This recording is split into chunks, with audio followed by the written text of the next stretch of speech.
ഒരിക്കലും ഒറ്റയ്ക്ക് വായിക്കാൻ പാടില്ലാത്തൊരു ബുക്ക് അഥവാ മാങ്ക. ഈ മാങ്കയുടെ പേര് ഗ്രാൻഡ് മെറ്റൽ ഓർഗന്ന. ഒരു 50 വർഷം മുമ്പ് ഒരു ഇലക്ട്രിക് ഷോപ്പിൽ ഒരു സ്ട്രേഞ്ച് ഫിനോമിന നടന്നു. ഒരാൾ അയാളുടെ ശരീരത്തിൽ നിന്ന് ഒരു ലാർജ് എമൗണ്ട് ഓഫ് ഇലക്ട്രിസിറ്റി ഉണ്ടാക്കാൻ തുടങ്ങി. അന്ന് തൊട്ട് ആൾക്കാർ അവരുടെ ശരീരത്തിൽ നിന്ന് ഇലക്ട്രിസിറ്റി ജനറേറ്റ് ചെയ്യാൻ തുടങ്ങി. അങ്ങനെ സയന്റിസ്റ്റിന് മനസ്സിലായി ഈ ഇലക്ട്രിസിറ്റി നമുക്കൊരു എനർജി സോഴ്സ് ആയിട്ട് യൂസ് ചെയ്യാമെന്ന്. അങ്ങനെ നിയർലി ലോകത്തുള്ള എല്ലാ മനുഷ്യർക്കും ഈ പവർ യൂസ് ചെയ്യാൻ പറ്റും. സോ ഹ്യൂമാനിറ്റിയുടെ ഒരു ന്യൂ ഇറ തന്നെ അവിടെ സ്റ്റാർട്ട് ചെയ്തു. പബ്ലിക് ട്രാൻസ്പോർട്ടേഷനും എല്ലാം ഇതിനനുസരിച്ച് മാറി. ആൻഡ് ഗവൺമെന്റ് ഓരോ പിള്ളേർക്കും എത്ര പവർ ഉണ്ടെന്ന് വരെ ടെസ്റ്റ് ചെയ്യാൻ തുടങ്ങി. ആൻഡ് ഹൈ പവർ ഉള്ളവർക്ക് ഇലക്ട്രിക് പോലീസ് ഡിപ്പാർട്ട്മെന്റിൽ കയറാനും പറ്റും, ആൾസോ നോൺ ആസ് EPD. ഈ പോലീസുകാർ ചെറിയ പരിപാടി നോക്കത്തില്ല. ഇവർ ഡാർക്ക് വാൾക്കേഴ്സ് എന്ന് പറഞ്ഞ ജീവികളെ കൊല്ലാനാണ് നോക്കുന്നത്. അങ്ങനെ ഒരു പവർ ഇല്ലാത്ത മെയിൻ ക്യാരക്ടറിനെ ഒരു ഡാർക്ക് വാൾക്കർ കൊല്ലാൻ നോക്കി. സോ EDPയിലെ ടോപ്പ് ഏജന്റ് വന്ന് നമ്മുടെ നടനെ രക്ഷിച്ചു.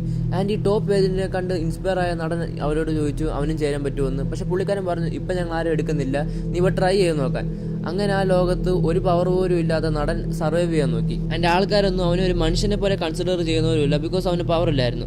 സോ ഒരു 20 വയസ്സായപ്പോൾ നടൻ EDP ജോയിൻ ചെയ്യാൻ പോയി. ആൻഡ് സർപ്രൈസിംഗ്ലി അവർ നടനെ എടുത്തു. ബട്ട് അതിന്റെ പിന്നിൽ ഒരു ഡാർക്ക് സീക്രട്ട് ഉണ്ടായിരുന്നു. നമ്മുടെ മെയിൻ ക്യാരക്ടർ റൂമിലോട്ട് കയറി ചെന്നപ്പോൾ നടന്റെ ഹീറോ ആയ ടോപ്പ് ഏജന്റ് ഒരു ലേസർ ഗണ്ണ് വെച്ച് പവർ ഇല്ലാത്ത ആൾക്കാരെ എല്ലാം കൊല്ലുമായിരുന്നു. ആൻഡ് ടോപ്പ് ഏജന്റ് EDPയിലെ ഡാർക്ക് അജണ്ട എന്തോന്ന് റിവീൽ ചെയ്യുന്നു. ഒരു പുതിയ ഇറ സ്റ്റാർട്ട് ചെയ്യാനായിട്ട് EDP ഇതുവരെ പവർ ഇല്ലാത്ത എല്ലാവരെയും കൊല്ലും. ആൻഡ് നടൻ അവിടെ നിന്ന് ഇറങ്ങി ഓടാൻ നോക്കി. ബട്ട് ഈ ടോപ്പ് ഏജന്റ് നടന്റെ പുറകെ വന്ന് നടനെ കൊല്ലും. ആൻഡ് അങ്ങനെ ടോപ്പ് ഏജന്റ് നടന്നു പോകുമ്പോൾ ഒരു വിങ്സ് ഉള്ള ഒരു വലിയ ഫിഗർ വന്ന് നടൻ ലൈഫ്ലെസ് ബോഡിയിട്ട് സംസാരിക്കുക.